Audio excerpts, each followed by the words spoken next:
Cinema ഒരു മേഖലയാണ്. അതൊക്കെ കുറേ വർഷത്തെയാണ്. അതൊരു ഒരു 85-86 മുതലാണ്. അപ്പോൾ ഒരു പാൻ ഇന്ത്യൻ സാധ്യതയിലേക്കും മലയാള സിനിമയ്ക്ക് എത്താൻ കഴിയും. എമ്പുരാനെ പോലുള്ള സിനിമകൾ വരുമ്പോൾ തീർച്ചയായും പ്രതീക്ഷയുണ്ട്. ഇപ്പോൾ സിനിമ റിലീസാവുന്ന ദിവസം തന്നെ റിവ്യൂ വരുന്നൊരു സാഹചര്യമുണ്ട്. എടാ അളിയ എന്നൊക്കെ വിളിച്ചു, എടാ പടം കൊള്ളാവിടാ എന്ന് പറഞ്ഞാൽ, ആ കുഴപ്പമില്ല കണ്ടോണ്ടിരിക്കുകയെന്ന് പറഞ്ഞാൽ, ഇതൊരു ഘടകമാണെന്നത് ഈ നമ്മുടെ തിയേറ്ററിലേക്കുള്ള വരവിൻ്റെ ഒരു സംഭവമാണ്. പ്രണാമം സിനിമ ഇറങ്ങിയപ്പോൾ ആ പടം എൻ്റെ ക്യാരക്ടർ ഒരുപാട് ശ്രദ്ധിക്കപ്പെട്ട ഒരു ക്യാരക്ടറായിരുന്നു. അതിൽ ഡ്രഗ് അഡിക്റ്റ് ആയിരുന്നു അതിനകത്ത്. അന്നത്തെ ആ ഡ്രഗ്സിൻ്റെ സ്വഭാവമുള്ള പിള്ളേരാണ് ഇന്ന് നമ്മുടെ കേരളത്തിലും പല സ്ഥലങ്ങളും നടക്കുന്നത്. നമസ്കാരം. മലയാളികളുടെ പ്രിയ നടൻ അശോകനാണ് ഫേസ് ടു ഫേസിൻ്റെ ഈ അധ്യായത്തിൽ അതിഥിയായി എത്തിയിരിക്കുന്നത്. സ്വാഗതം. 45 വർഷമായി മലയാള സിനിമയിൽ സജീവമായി തുടരുകയാണ്. 46 ഒരു വലിയ കാലയളവാണത്. എങ്ങനെയാണ് ഈ കാലഘട്ടത്തെ സിനിമാ ജീവിതത്തെ വിലയിരുത്തുന്നത്? എങ്ങനെ വിലയിരുത്തുന്നത് വെച്ചാൽ എന്താ പറയുന്നതിന്, 46 വർഷം നിൽക്കാൻ സാധിക്കുന്നതിനൊരു ഭാഗ്യമായിട്ട് കരുതുകയാണ്. അതൊരു ഈശ്വരാധീനമായിട്ട് കരുതുന്നു. അങ്ങനെ ഞാൻ ഈ ചോദിക്കുമ്പോഴെങ്ങനെയൊക്കെ ഞാൻ ആലോചിക്കുന്നത് തന്നെ, ഇത്രയും വർഷമായി എന്നുള്ളൊരു ഒരു ചിന്തയൊന്നും എനിക്ക് മനസ്സിൽ പോകാറില്ല. ഇങ്ങനെയൊക്കെ പറയുമ്പോൾ 46 വർഷമായല്ലോ തോന്നുന്നില്ല, എനിക്കത് തോന്നുന്നില്ല.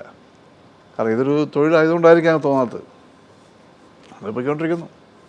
ഒരു ഗായകനായി സിനിമയിൽ എത്തണമെന്നാണ് ആഗ്രഹിച്ചതെന്ന് കേട്ടിട്ടുണ്ട്. അത് വാസ്തവമാണ്? പിന്നെ എങ്ങനെയാണ് ഒരു അഭിനേതാവായി? വാസ്തവമാണ്. അതെ, ഈ നമ്മൾ വിചാരിക്കുന്ന കാര്യമില്ല ഒരു കാര്യവും. നമ്മൾ ആഗ്രഹിക്കുന്ന നടക്കണമെന്നില്ല. ആഗ്രഹിക്കാത്ത നടക്കും. ചിലർ ആഗ്രഹിക്കുന്ന നടക്കാറുണ്ട്. ഞാൻ ഈ പറഞ്ഞ പോലെ ഗായകനാകാൻ വേണ്ടി സിനിമയിൽ പാട്ട് പാടണമെന്നുള്ള ആഗ്രഹമായിട്ട് നടന്ന ഒരാളായിരുന്നു ഞാൻ. അങ്ങനെയാണ് ആക്സിഡൻ്റിനകത്ത് അഭിനയത്തേക്ക് തിരിഞ്ഞ് വീഴുന്നതും. രണ്ടായാലും അഭിനയമാണെങ്കിലും പാട്ടാണെങ്കിലും സിനിമ തന്നെയാണല്ലോ. അപ്പോൾ അങ്ങനെ നമ്മൾ സമാധാനിക്കുന്നു, സന്തോഷിക്കുന്നു. സിനിമയിലേക്ക് എത്താൻ കഴിഞ്ഞത് എങ്ങനെയാണ് ആ ഒരു എൻട്രി? ഞാൻ ഈ പെരുവഴിയമ്പലം എന്ന സിനിമ നോവല് ഞാൻ ഒരുപാട് സ്ഥലങ്ങളിൽ എപ്പോഴും പറഞ്ഞുകൊണ്ടിരിക്കുന്ന കാര്യമാണ്. ശ്രീ പത്മരാജൻ്റെ പെരുവഴിയമ്പലം എന്ന നോവൽ അന്ന് മാതൃഭൂമി ആഴ്ചപ്പതിപ്പിൽ ഒരു ചെറിയ നോവലായിരുന്നു. 11 ലക്കം ആയിട്ട് പ്രസിദ്ധീകരിച്ച അന്നത്തെ ഒരു മാതൃഭൂമി വീക്കിലിയിൽ നോവലായിരുന്നു. അത് അങ്ങനെ കണ്ടു. അത് പത്മരാജൻ ആദ്യമായി സംവിധാനം ചെയ്യുന്നു. അദ്ദേഹം വളരെ സ്ക്രിപ്റ്റ് നോവലൊക്കെ വളരെ പ്രശസ്തനാക്കുന്ന സമയമാണ്. അതിനകത്ത് നായകനായി അഭിനയിക്കാൻ അതായത് ഈ 15-18 ഇടയ്ക്ക് പ്രായമുള്ള യുവാക്കളെ ആവശ്യമുണ്ടെന്ന് പറഞ്ഞ് പരസ്യം കണ്ടെന്ന് പറഞ്ഞാൽ ഞാൻ കണ്ടെങ്കിൽ എൻ്റെ ബ്രദറാണ് താല്പര്യമെടുത്ത് ഇതിനകത്തേക്ക് അയക്കുന്നതൊക്കെ. അങ്ങനെ അഭിനയമായിട്ടൊന്നും ബന്ധമൊന്നുമില്ല എനിക്ക്. അപ്പോൾ ഞാൻ ഈ സിനിമകളെല്ലാം കാണും, എല്ലാ പടങ്ങളും പോയി കാണാം. പാട്ട് അപ്പോൾ ഇറങ്ങുന്ന പാട്ടുകൾ പഠിക്കുക എന്നുള്ളതാണ് എൻ്റെ അന്നത്തെ പ്രധാന വിനോദം, അല്ലെങ്കിൽ ഒരു തൊഴിലെന്ന് വേണമെങ്കിൽ പറയും. പഠിത്തത്തെക്കാൾ ഉപരി എന്ന് പറയാം. അങ്ങനെ ഇതിനെ തയ്ച്ചു, ഇൻ്റർവ്യൂവിനെ വിളിച്ചു, അങ്ങനെ പോയി എന്നെ സെലക്ട് ചെയ്യുക ചെയ്തത് ആണ്. പിന്നീട് എപ്പോഴാണ് ഈ സിനിമ ഒരു മേഖലയാണ്, താങ്കളുടെ ഒരു മേഖലയാണ്, അല്ലെങ്കിൽ ഒരു ഉപജീവനം എന്ന നിലയിലേക്കുള്ള ഒരു ആലോചനയിലേക്കൊക്കെ വരുന്നത് എങ്ങനെയാണ്? അതൊക്കെ കുറേ വർഷത്തെയാണ്. ഒരു 85-86 മുതലാണ് ഇതൊരു ഉപജീവനമായി പോകാൻ സാധ്യതയുണ്ട്, അല്ലെ അങ്ങനെ വേണം എന്ന് തോന്നിയതും ആഗ്രഹിച്ചതൊക്കെ ഈ പറഞ്ഞ പീരീഡുകളാണ്. 85 കഴിഞ്ഞിട്ട് 86-87 മുതലുള്ള 85 മുതലെന്ന് വേണമെങ്കിൽ പറയാം. അങ്ങനെയാണ് മലയാളികൾ നെഞ്ചേറ്റി, അല്ലെങ്കിൽ മലയാളികളുടെ മഹാരഥന്മാരായിട്ടുള്ള സംവിധായകർ അടൂര്, പത്മരാജൻ, ഭാരതൻ, അങ്ങനെ അല്ലെങ്കിൽ മോഹനൻ, വലിയ സംവിധായകരുടെ ഒക്കെ തന്നെ പല തലമുറകളിൽപ്പെട്ടവർക്കൊപ്പം താങ്കൾക്ക് അഭിനയിക്കാൻ കഴിഞ്ഞിട്ടുണ്ട്. ആ ഒരു അനുഭവമൊക്കെ എങ്ങനെയാണ് ഓർത്തെടുക്കുന്നത്? അല്ല, അനുഭവം ഇന്നും ആ അനുഭവത്തിനൊരു പുതുമയുണ്ടല്ലോ. എൻ്റെ നിലനിൽപ്പെന്ന് പറയുന്നത് ഈ പറഞ്ഞ സംവിധായകരുടെ സിനിമകൾ അഭിനയിച്ചു എന്നുള്ളതാണ് എൻ്റെ നിലനിൽപ്പ്. ആ ഒരു പലിശയാണിപ്പം വന്നുകൊണ്ടിരിക്കുന്നത് വാസ്തവത്തിൽ. 46 വർഷം മുമ്പ് സ്വാഭാവികം നമുക്ക് അങ്ങനെയല്ലേ പറയാൻ പറ്റുള്ളൂ, അങ്ങനെ പറയണം. അതുകൊണ്ടാണ് ഇപ്പോഴും നിലനിന്ന് പോകുന്നത്. അങ്ങനെ കുറച്ച് നല്ല ആൾക്കാരുടെ സിനിമയിൽ അഭിനയിക്കാൻ പറ്റിയതും അങ്ങനെ നല്ല കുറച്ച് കഥാപാത്രങ്ങൾ ചെയ്യാൻ പറ്റിയത് കൊണ്ടാണ് ഇന്നും നിലനിന്ന് പോകുന്നതും ഇപ്പോഴും അഭിനയിച്ചുകൊണ്ടിരിക്കുന്ന ഈ ഒരു പിൻബലത്തിൻ്റെ പുറകെ തന്നെയാണ്. ചെയ്യുന്ന സിനിമകളുടെ എണ്ണം ഒരു നടൻ്റെ മാനദണ്ഡമൊന്നുമില്ല. പക്ഷേ ഒരു ഘട്ടം എത്തിക്കഴിഞ്ഞപ്പോൾ സിനിമകളുടെ എണ്ണം കുറയുന്നതായി കാണാൻ കഴിഞ്ഞു, പ്രത്യേകിച്ച് ഒരു 2000-നൊക്കെ ശേഷം. അതെന്തുകൊണ്ടായിരിക്കും? സിനിമയുടെ കാര്യം നമുക്ക് ആർക്കൊന്നും പറയാൻ പറ്റില്ല. സിനിമ എണ്ണം കൂടിയും കുറഞ്ഞു നോക്കിയിരിക്കും. ചിലപ്പോൾ ഒരു സിനിമയും ഇല്ലാതിരിക്കും. അതൊക്കെ നമ്മൾക്ക് ഇന്നൊക്കെ ഇത് ഒരുപാട് അനുഭവിച്ച് വന്നതല്ലേ. ഇപ്പം ആന മെനിഞ്ഞ തൊഴുത്തി കിട്ടത്തില്ലല്ലോ എന്ന് പറയുന്ന പോലെ നമ്മൾ കരുതുന്നുള്ളൂ അതിനകത്ത്. അപ്പോൾ അതിനകത്ത് കാര്യം, കാരണം ഞാൻ പറഞ്ഞല്ലോ, ഇപ്പോൾ സിനിമ കുറയുന്നാലും കൂടിയാലും ശരി, രണ്ടായാലും കുറഞ്ഞിട്ട് കൂടുക അല്ലെങ്കിൽ നിലനിർത്തിക്കൊണ്ട് പോകുക എന്ന് പറയുന്നത് ഞാൻ നേരത്തെ പറഞ്ഞ പിൻബലത്തിലാണ്. അതുകൊണ്ടാണ് ഞാനിപ്പം നിൽക്കുന്നത്. ഒരു കാലത്തും മലയാളി മറക്കുമ്പോൾ ഇത് അപ്രത്യക്ഷനായിട്ടില്ല. അതാണ് എനിക്ക് അങ്ങനെ ഒരു കരിയർ കാണുമ്പോൾ തോന്നിയിട്ടുള്ളത്. അതാണ് ഒരു ഞാൻ പറഞ്ഞില്ലേ, അതൊരു തലയെഴുത്തെന്നോ ദൈവാധീനമെന്നോ ഭാഗ്യം എന്നൊക്കെ വേണേൽ പറയാം ആ കാര്യത്തിൽ. അന്ന് ചെയ്ത വേഷങ്ങൾ പിൻവല്ല അതുകൊണ്ടാണ് ഇപ്പോഴും നിൽക്കുന്നത്. ശരി, അപ്പോൾ അതിൻ്റെ ഇടയ്ക്ക് സിനിമകൾ കുറയുന്ന പീരീഡ് ഉണ്ടായിട്ടുണ്ട്. അത് സിനിമയുടെ പൊതു സ്വഭാവം കൂടിയാണ്. വളരെ ഒരു പക്ഷേ കുറച്ച് പേർക്ക് എങ്ങനെ ഒരു വലിയ കുറച്ചിലൊന്നുമില്ലാതെ പോകാൻ സാധിച്ചിരിക്കുന്ന വളരെ കുറച്ച് പേരെ സിനിമയെന്ന് നമുക്ക് പറയാൻ പറ്റുള്ളൂ. അത് മലയാളം എന്നല്ല, മറ്റെല്ലാ ഭാഷകളിലും അങ്ങനെ തന്നെയാണ്. മറ്റും മിക്കവാറും പലർക്കും ഈ പറഞ്ഞ വേരിയേഷൻസ് സിനിമയിൽ ഉണ്ടാകാറുണ്ട്. അങ്ങനെയാണ് എൻ്റെ ഒരു ധാരണ. അതാണ് സിനിമയിൽ സിനിമ എത്തുന്നതിൽ സൗഹൃദങ്ങൾ, കൂട്ടുകെട്ടുകൾ അതൊക്കെ പലപ്പോഴും ഒരു ഘടകമായി പറഞ്ഞു കേട്ടിട്ടുണ്ട്. അത്തരത്തിൽ ഭയങ്കര വിപുലമായൊരു സൗഹൃദമൊക്കെ ഉള്ള ആളാണോ താങ്കൾ? സൗഹൃദം, ഇത് സിനിമ എന്ന് പറയുന്നത് ഞാൻ എവിടെയൊക്കെ പറഞ്ഞിട്ടുണ്ട്. സിനിമ എന്ന് പറയുന്നത് ശരിക്കും ഒരു ഒരു ഒരു കച്ചവട ഒരു എന്താണ് മേഖലയാണ്. അപ്പോൾ ഇതിനകത്ത് സൗഹൃദങ്ങൾക്ക്, യഥാർത്ഥ സൗഹൃദങ്ങൾക്ക് വലിയ വില കൽപ്പിക്കാൻ പറ്റില്ല. സൗഹൃദമുണ്ട്. നമ്മൾ സിനിമയിൽ അഭിനയിക്കുമ്പോൾ അതിനുള്ള കോ ആർട്ടിസ്റ്റുകളായിട്ടും അതിൻ്റെ ടെക്നീഷ്യൻസായിട്ടും നമുക്ക് സൗഹൃദം, നിർമ്മാതാക്കളും ഒക്കെ ആയിട്ട് സൗഹൃദമുണ്ട്. സൗഹൃദമില്ലാതെ ഒരു കാര്യം മുന്നോട്ട് പോകാൻ പറ്റില്ല. ആ സൗഹൃദം വാസ്തവത്തിൽ കൂടുതലും ആ സിനിമയുടെ ഒരു പൂർത്തിയാവുന്ന ഒരു സമയം വരെ വാസ്തവത്തിൽ ഉണ്ടാകാൻ പറ്റുള്ളൂ. ഞാൻ വിശ്വസിക്കുന്നതാണ്. പിന്നെ എന്നുവെച്ച് സൗഹൃദം ഇല്ലായ്മയെന്ന് പറയാൻ പറ്റില്ല. അത് ജീവിതത്തിൽ തന്നെ അങ്ങനെയാണല്ലോ. മറ്റു മേഖലകളിൽ ഇപ്പോൾ അങ്ങനെയല്ലേ. യഥാർത്ഥ സൗഹൃദം നമുക്ക് എവിടെ കിട്ടും? യഥാർത്ഥ സ്നേഹം എന്ന് പറഞ്ഞാൽ എവിടെ ഉണ്ടാകുന്നു ഈ കാലത്ത്? മനസ്സിലാക്കി ഒന്നും ആഗ്രഹിക്കാത്ത, പ്രതീക്ഷിക്കാത്ത ഒരു സ്നേഹം, സൗഹൃദം നമുക്കിന്ന് കാണാൻ പറ്റൂ. വിരലിലുണ്ടാവുന്ന ഒരു പക്ഷേ ചില വ്യക്തികളോ അങ്ങനെ ചില ആൾക്കാരിലോ അങ്ങനെയൊക്കെ ഉണ്ടാവുള്ളൂ എനിക്ക് തോന്നുന്നത്. ആ സൗഹൃദം നമുക്ക് അപ്പോഴുള്ള കാര്യങ്ങൾ സിനിമയിൽ ചെയ്യുക, നടക്കുക എന്നുള്ളത് നമ്മൾ അങ്ങനെ പ്രതീക്ഷിക്കുക. ആ സൗഹൃദം നമ്മൾ ഉദ്ദേശിച്ചാൽ മതി, അത് ആഗ്രഹിച്ചാൽ മതി, അത് പ്രതീക്ഷിച്ചാൽ മതി. ആ സൗഹൃദം ഉള്ള പോലൊക്കെ നമ്മൾ കൊണ്ടുപോകുന്നു. ഇപ്പോൾ ഈ ഇൻ ഹരിഹർ നഗർ, നിങ്ങളൊരു ആ കാലഘട്ടത്തിലെ ചെറുപ്പക്കാരായ നടന്മാരുടെ ഒരു സംഘം, പിന്നെ പല സമയങ്ങളിലായി ഇതിൻ്റെ 3 വേഷൻസ് കൂടി വരുന്നു. അതിൽ സിനിമയിൽ വലിയ സൗഹൃദമാണ്. സിനിമയ്ക്ക് പുറത്തെ നിങ്ങളൊരു ചങ്ങാത്തമുണ്ട് തീർച്ചയായിട്ടും. പിന്നെ ഞാൻ നേരത്തെ സിനിമയിൽ സൗഹൃദം അങ്ങനെ ഉള്ളൂ എന്ന് പറയാൻ കാര്യം പറ്റുന്നില്ല. ഇത് ഞാൻ നേരത്തെ പറഞ്ഞു, ഇതൊരു കച്ചവട മേഖലയാണ്. അപ്പം ആ സമയത്താണ് കൂടുതൽ നമ്മൾ സൗഹൃദം നമുക്ക് ഉണ്ടാവാറുള്ളതും. കാരണം അപ്പോൾ അവിടെ ഒരു സൗഹൃദം, സഹകരണമില്ലാതെ ഒരു കാര്യം സക്സസ്ഫുൾ ആവില്ല. ഇപ്പോൾ ഈ പറഞ്ഞാൽ ഞങ്ങളെല്ലാം പുറത്തും പല സൗഹൃദമുണ്ട്. ഇപ്പോൾ ഹരിഹരനാർ എന്ന് പറഞ്ഞ സിനിമ എന്ന് പറഞ്ഞത് അല്ല, അത് തന്നെ ഒരു വലിയ മെസ്സേജാണ്. കാരണം ഈ 4 പേരെന്ന് പറഞ്ഞാൽ ആ ഒരു 4 സംഘം അതൊരുപാട് മറ്റ് സമൂഹത്തിന് വേണമെങ്കിൽ ഒരു നന്മ അതിൽ നിന്ന് പ്രതീക്ഷിക്കാം, ഒരു സൗഹൃദമായിട്ട് തോന്നാം. പലരും ചോദിക്കാറുണ്ട്, നിങ്ങൾ ഒരുമിച്ചാണോ ജീവിതത്തിൽ എപ്പോഴും നടക്കുന്നത്, കിടക്കുന്നത്, ഉറങ്ങുന്നത്, കഴിക്കുന്നതൊക്കെ ചോദിക്കുന്നുണ്ട് പലരും. അപ്പോൾ അതിൻ്റെ അർത്ഥം മനസ്സിലാക്കി ഇതൊരിക്കലും ഒരിടത്തും പ്രായോഗികമായിട്ടുള്ള കാര്യമല്ല. പക്ഷേ നമ്മളത് മനസ്സിലാക്കുന്നത് ഇതിൽ മനുഷ്യൻ്റെ മനസ്സിലൊരു സൗഹൃദം ഉണ്ടെന്നുള്ളതാണ്. അത് മനുഷ്യർക്ക് അങ്ങനെ സൗഹൃദം എവിടെയൊക്കെയോ ഉണ്ട്, പലർക്കും ഉണ്ട്, മനസ്സിലുണ്ട്. പല സന്ദർഭങ്ങളിലും ഇന്നത്തെ ജീവിത സാഹചര്യത്തിൽ അത് നമുക്ക് പുറത്തെടുക്കാൻ സാധിക്കുന്നില്ല. അത് പ്രാവർത്തികമാവില്ല. കൂടുതൽ സൗഹൃദത്തിൽ മാത്രം പോയി കഴിഞ്ഞാൽ സിനിമ ഏറ്റവും വലിയ ഉദാഹരണമാണ്. അപ്പം സൗഹൃദം അത് നന്നായിട്ട് തന്നെ കൊണ്ടുപോകും. എല്ലാവരായിട്ടും നമ്മൾ പലരും കാണുകയും വിളിക്കുക, അത്യാവശ്യങ്ങളൊക്കെ ചെയ്യാറുണ്ട്. അതെല്ലാം ഉണ്ട്, വേറെ കുഴപ്പമൊന്നുമില്ല. നേരത്തെ നമ്മൾ പറഞ്ഞ പോലെ വലിയ ആ കാലഘട്ടത്തിലെ സംവിധായകരുടെ സിനിമകൾ, ആ സിനിമകളിലൊക്കെ തന്നെ കേന്ദ്ര കഥാപാത്രമായിരുന്നു അങ്ങ്. പിന്നീട് ഒരു ഘട്ടമെത്തുമ്പോൾ ആ ഫ്ലോ കുറയുന്നുണ്ട്. സിനിമ വേണ്ടത്ര എന്നെ ഉപയോഗിച്ചിട്ടില്ല എന്ന് എപ്പോഴെങ്കിലും തോന്നിയിട്ടുണ്ടോ? അല്ലെങ്കിൽ ഈ കണ്ട കാലയളവിൽ അങ്ങ് സംതൃപ്തനാണോ?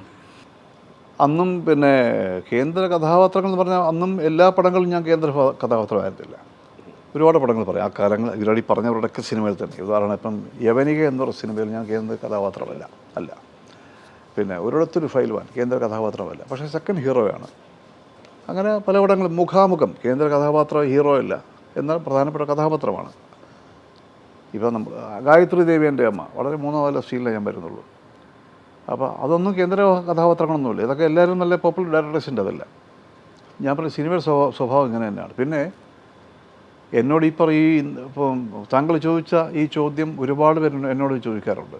അതിന് തക്ക ഒരു ഇത് കിട്ടിയിട്ടില്ലേ, എത്തേണ്ടിടത്ത് എത്തിയോന്ന് പലരും എത്തേണ്ടിടത്ത് എത്തിയോ എന്ന് ഒരുപാട് പേര് ചോദിക്കുന്നു. സിനിമയിലുള്ളവർ തന്നെ പലരും എന്നോട് ചോദിക്കാറുണ്ട്. അതിന് പുറത്തുള്ള പ്രേക്ഷകരെന്ന് പറയുന്ന പലരും സുഹൃത്തുക്കളൊക്കെ ഒരുപാട് ഇതിൽ പറയാറുണ്ട്. അല്ല, ആ ചോദ്യത്തെ ഞാൻ മാനിക്കുന്നുണ്ട് തീർച്ചയായിട്ടും. പക്ഷേ എനിക്കതിൽ ആ ചോദ്യം അങ്ങനെ ചോദിക്കുന്നതിൽ പലരും ചോദിക്കുന്നതിന് സന്തോഷമേ ഉള്ളൂ വാസ്തവത്തിൽ. പിന്നുള്ളതെന്ന് പറഞ്ഞാൽ ഞാൻ ഈ 46 വർഷമായിട്ട് സിനിമ നിൽക്കുന്നില്ലേ ഈ കാലഘട്ടത്തിൽ ഇത്രയും, പിന്നെ അതെൻ്റെ ഒരു ഭാഗ്യമാണ്. അത് കാരണം ഇത്ര ഓരോ മിനിറ്റിലും മണിക്കൂറുകളും ദിവസങ്ങളിലും പുതിയ ആൾക്കാർ വന്നുകൊണ്ടിരിക്കുകയാണ് സിനിമയിൽ. സിനിമ വളരെ വളരെ ഒരു മത്സരമായ ഒരു രംഗം, വലിയൊരു മത്സരത്തിൻ്റെ ഒരു കാര്യമാണ് സിനിമ എന്ന് പറഞ്ഞാൽ. അങ്ങനെ പ്രസ്ഥാനമായിട്ട് മാറിയിരിക്കുക. അപ്പോൾ ഈ ഇത്രയും വലിയൊരു മത്സരത്തിലും എന്നെപ്പോൾ ഉള്ള ഒരാൾ സിനിമയിൽ നിൽക്കുക എന്ന് പറയുന്നത് എന്നെ സംബന്ധിച്ച് എനിക്ക് ഒരു വലിയ സന്തോഷവും ഭാഗ്യം തന്നെയാണ്. ഈ 46 വർഷമായിട്ട് നമുക്ക് അങ്ങനെ നോക്കിയാൽ പോരെ. വ്യത്യാസങ്ങൾ ഇതിലുണ്ടോ? കേന്ദ്ര കഥാപാത്രം പലരും ഇപ്പോൾ ചെയ്യുന്നില്ല. എന്നാലും ഹരിഹരനാർ കേന്ദ്ര കഥാപാത്രമാണല്ലോ.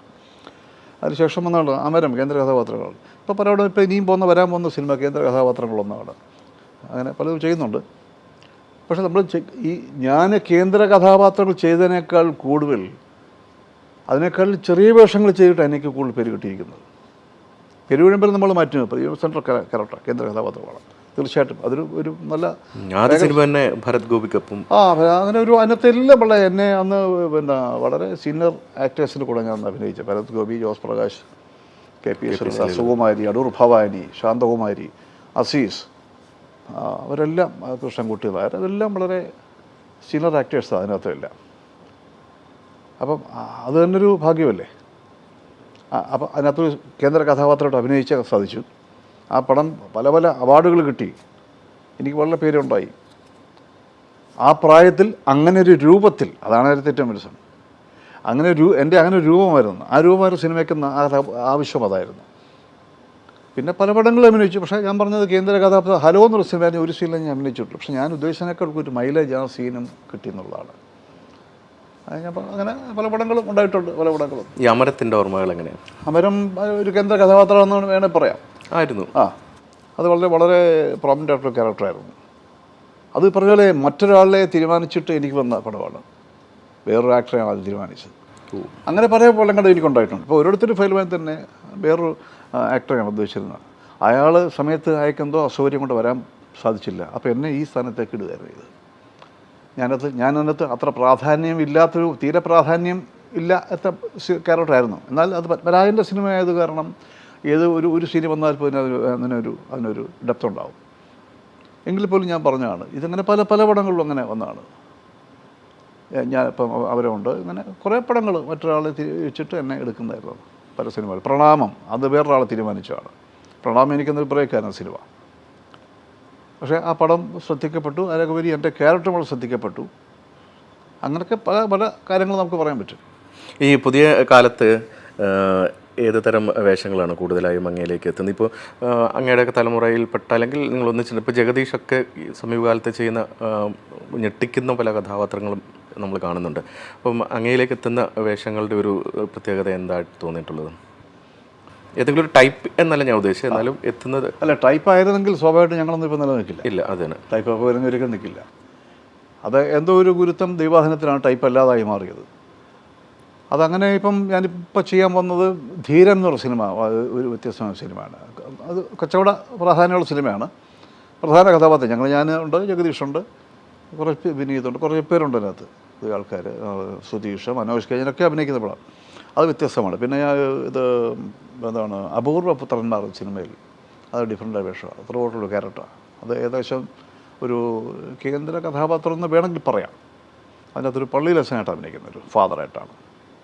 പിന്നെ ജെമിനി എന്നൊരു സിനിമ ഇറങ്ങാൻ പോകുന്നു. ഇതൊക്കെ ഈ ജെമിനി എന്ന സിനിമയിലും ഏകദേശം കേന്ദ്ര കഥാപാത്രം തന്നെയാണ്.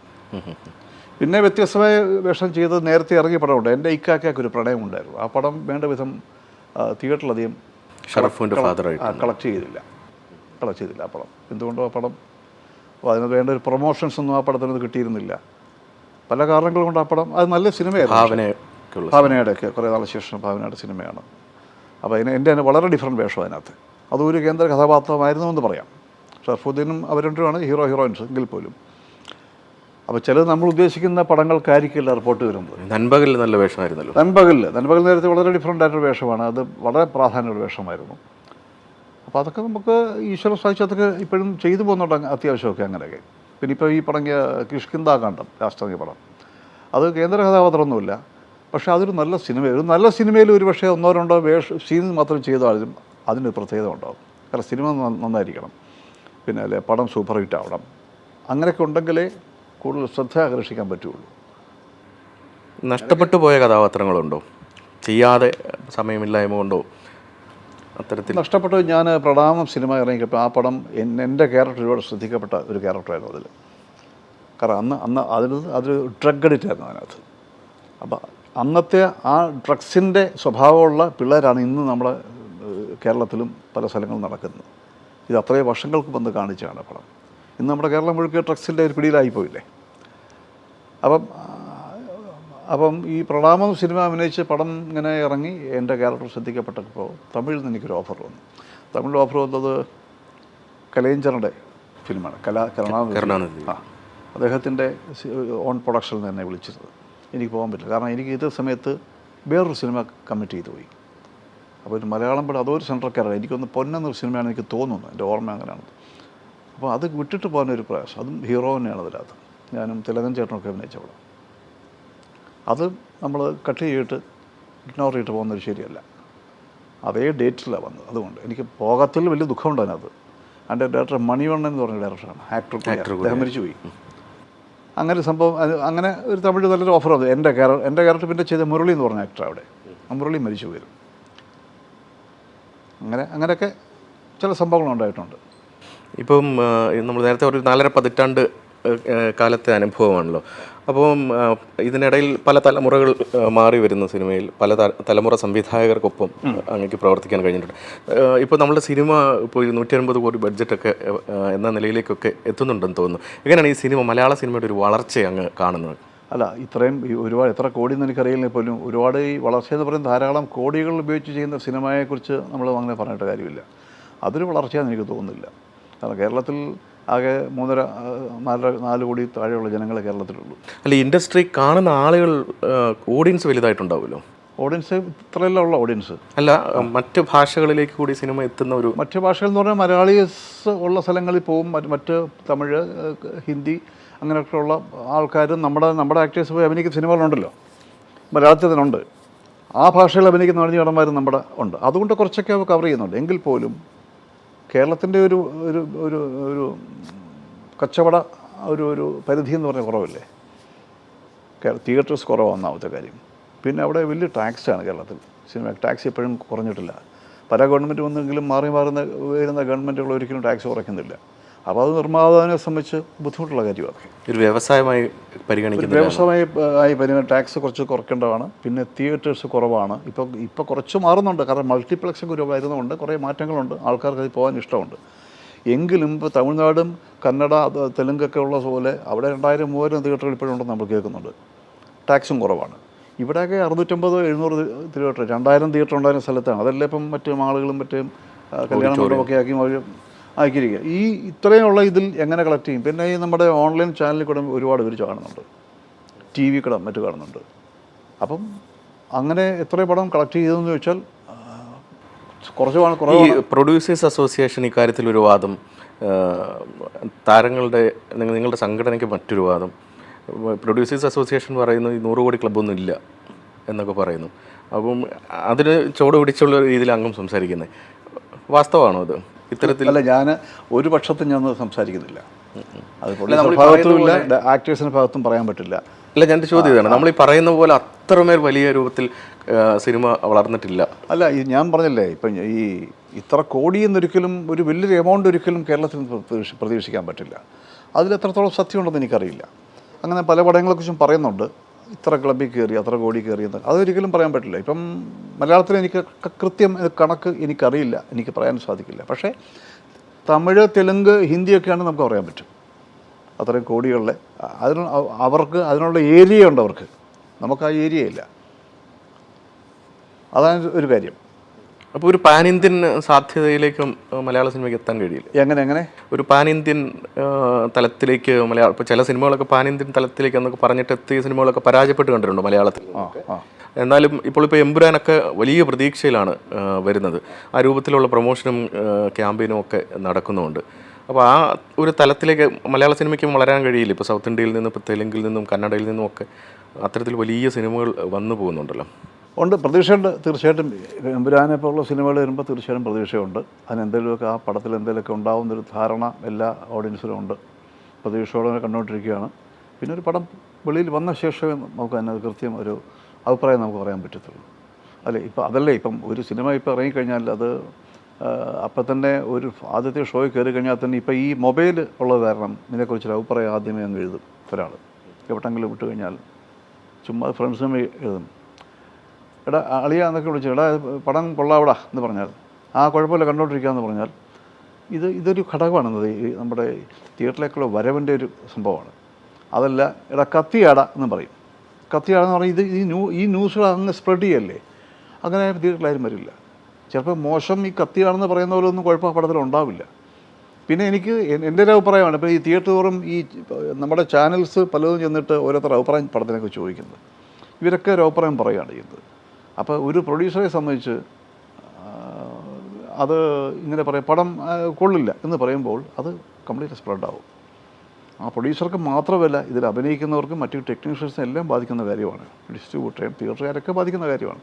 അത്തരം ഒരു പ്രവണതയോട് എനിക്ക് വലിയൊരു അഭിപ്രായം തോന്നുന്നില്ല. അങ്ങനെ പറയാൻ പാടില്ലെന്നാണ് എൻ്റെ വിശ്വാസം. മറ്റൊരു കൂട്ടർ കൂടി ഉണ്ടല്ലോ ഈ റിവ്യൂ ചെയ്യുന്ന ആളുകൾ. പണ്ടൊക്കെ നമുക്ക് വിജയകൃഷ്ണോ വി കെ ജോസഫ് ഒക്കെ പോലെ ആളുകൾ അവർ എഴുതുക അതൊരു സമയത്തിന് ശേഷമാണ്. ഇപ്പോൾ സിനിമ റിലീസാവുന്ന ദിവസം തന്നെ റിവ്യൂ വരുന്നൊരു സാഹചര്യമുണ്ട്. അല്ല, അന്നൊരുപാട് ശ്രദ്ധിച്ചിരുന്നു. അന്നത്തെ ഒരുപാട് ക്രിട്ടിക്സുകളുണ്ടായിരുന്നു. ഇപ്പോൾ കോഴിക്കോടൻ ഉദാഹരണം, ഞാനൊക്കെ ഇവരുടെ നിരൂപണമൊക്കെ സിനിമ ഞാനിപ്പോഴും വായിക്കുന്നതാണ്. സിനിക് പരമേശ്വരൻ നായർ, അങ്ങനെ ഒരാളുണ്ടായിരുന്നു. മംഗലശ്ശേരി, അന്നത്തെ കുറേ ആൾക്കാരാണ്. ഇങ്ങനെയൊക്കെ ഒരുപാട് പേരുടെ നിരൂപണങ്ങൾ, അന്ന് പോലെ വിജയകൃഷ്ണൻ, ഒരുപാട് അന്ന് പ്രാധാന്യം ഉണ്ടായിരുന്നു. അന്ന് സിനിമയിലുള്ളവരും പുറത്തുള്ളവരും അത് നോക്കും. അത് കാരണം അന്ന് ഈ സോഷ്യൽ മീഡിയ ഇല്ലല്ലോ. അപ്പോൾ അന്ന് ഈ മാഗസിൻസിൽ സിനിമാ മാഗസിൻസ് ഒരുപാടുന്നുണ്ട്. ഇതിനകത്തൊക്കെ അവർ പറയുന്നത് അതൊരുപാട് ശ്രദ്ധിക്കും. അതൊരു കാരണമാണ്. പക്ഷേ അത് ഈ പറഞ്ഞ പോലെ എന്തായാലും ഇന്ന് മറ്റ് മാർഗങ്ങളൊന്നുമില്ല. ഒരു സിനിമ എന്ന് പറഞ്ഞാൽ ഇന്നിപ്പോൾ സിനിമ ഓപ്ഷൻസ് ഒരുപാടുണ്ട്. ഇതൊന്നും യൂട്യൂബ് തന്നെ ഇങ്ങനെ കണ്ടുകൊണ്ടിരിക്കുകയല്ല, അത് ഒരുപാട് ഇങ്ങനെ കാര്യം വന്നുകൊണ്ടിരിക്കും. അത് ഉള്ളതും ഇല്ലാത്തതൊക്കെ പറയുന്നുണ്ട് അതിനകത്ത്. പിന്നെ TV ചാനൽസ് ഉണ്ട്. അപ്പോൾ ആൾക്കാർക്ക് ഓപ്ഷൻ ഉണ്ട്. അപ്പോൾ ഒരു സിനിമ തിയേറ്ററിൽ കളക്ട് ചെയ്യണമെന്നുണ്ടെങ്കിൽ അതുപോലെ ആ പടം നന്നായിരിക്കണം. നല്ല എന്തെങ്കിലും സിനിമ കണ്ടു എന്നൊരു തോന്നൽ ജനത്തിനുണ്ടായാൽ മാത്രമേ തിയേറ്ററിൽ ആൾ വരുള്ളൂ. അതാണ് അടിസ്ഥാനം എന്ന് പറയുന്നത്. അത്രത്തോളം, കാരണം പിന്നെ ഒരുപാട് പല ഭാഷകളിൽ ജനങ്ങളിപ്പോൾ കണ്ടുകൊണ്ടിരിക്കുന്ന സിനിമ. അങ്ങനെ നോക്കുമ്പോൾ മലയാള സിനിമ കാണുമ്പോൾ പലർക്കും മറ്റേ ഇതെന്തുണ്ടെന്നൊക്കെ ചോദിക്കാവുന്ന സംഭവമാണ്. അപ്പോൾ സിനിമ നല്ല സിനിമകൾ ആലോചിച്ച് ബുദ്ധിയായിട്ട് സമയമെടുത്ത് നല്ല തീമെടുത്താലേ സിനിമ ഇപ്പോൾ തിയേറ്ററിലേക്ക് ആൾ വരുള്ളൂ.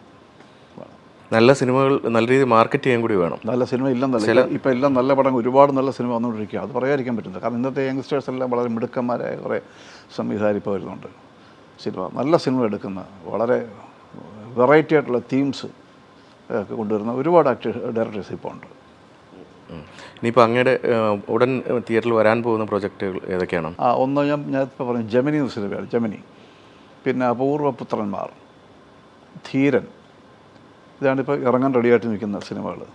പിന്നെ തുടങ്ങുന്ന സിനിമകൾ ഇനിയുള്ളത് ഇവരുടെ കിഷ്കിന്ദകാന്ത ഡയറക്ടറുണ്ട്, അയ്യത്താൻ ഡയറക്ടർ, പിന്നെ ദിൽജിത്ത് അയ്യത്താൻ ഡയറക്ടർ, പിന്നെ ബബ്ബ നടന്നുകൊണ്ടിരിക്കുക ഷൂട്ടിങ്. അത് ഗോകുലം ഫിലിംസിൻ്റെയാണ്. അതൊക്കെയാണ് ഇപ്പം തുടങ്ങുന്ന കുർദാഗബാദ് സിനിമകളും ഒക്കെ ചർച്ചകളിരിക്കുന്നത് ഒക്കെ ഈ സിനിമകളാണ്. സ്റ്റാർട്ട് ചെയ്യാൻ പോകുന്നതല്ല. ഓക്കെ, അപ്പോൾ വളരെ നന്ദി ഇത്ര സമയം ഞങ്ങൾക്കൊപ്പം സംസാരിച്ചതിന്. എല്ലാ ആശംസകളും നേരുന്നു.